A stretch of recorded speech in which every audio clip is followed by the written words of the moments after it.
Good morning. Rich Hanrahan here, General Manager of Gateway Garden Center in Hockessin, Delaware.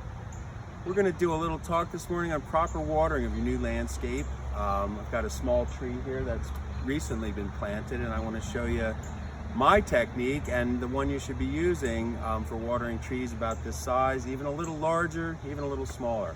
And we're going to look at, I've got a hose stretched out here to trickle, and I'll show you what I mean by trickle. Why don't we come in a little closer?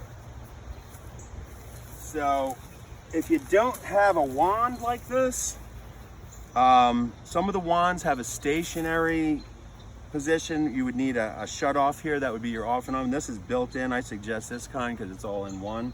But you can turn this on and you can see the water coming out. But what I want to achieve is a slow trickle for about a half hour.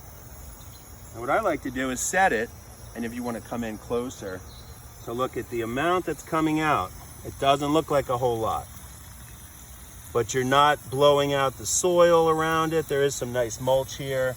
And this tree, when it was planted, it's kind of planted on a little bit of a slope, and we want it on the high side of the slope, obviously, so the water will perk down. If we were down there, it's not getting to the roots that are back here. So we're gonna walk away for about a half hour. And what I'd like to do is explain, this is a great process in the early planting for a few weeks, 2 to 3 times a week. And we get into the summer, and this is where people forget, like, okay, we got through the spring, we planted our tree or shrub or what have you, and we forget that, you know, it's not raining as much as it was in the spring, and we walk away.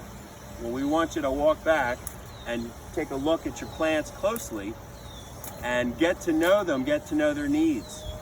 They're gonna need water come summer. We're not gonna have the rain. So we really look to you to be stewards of your yard and to water properly. And I'll show you, after we're done with the tree, we're gonna cut and find a shrub to water because it's a little bit different. So at this point, we walk away. Now you can do what you want. You set a timer in your phone or whatever. You walk away, you have some coffee, you pull some weeds. I like to walk away and do something else while that's happening. You don't want to stand there for a half hour. You don't need to. So we can cut.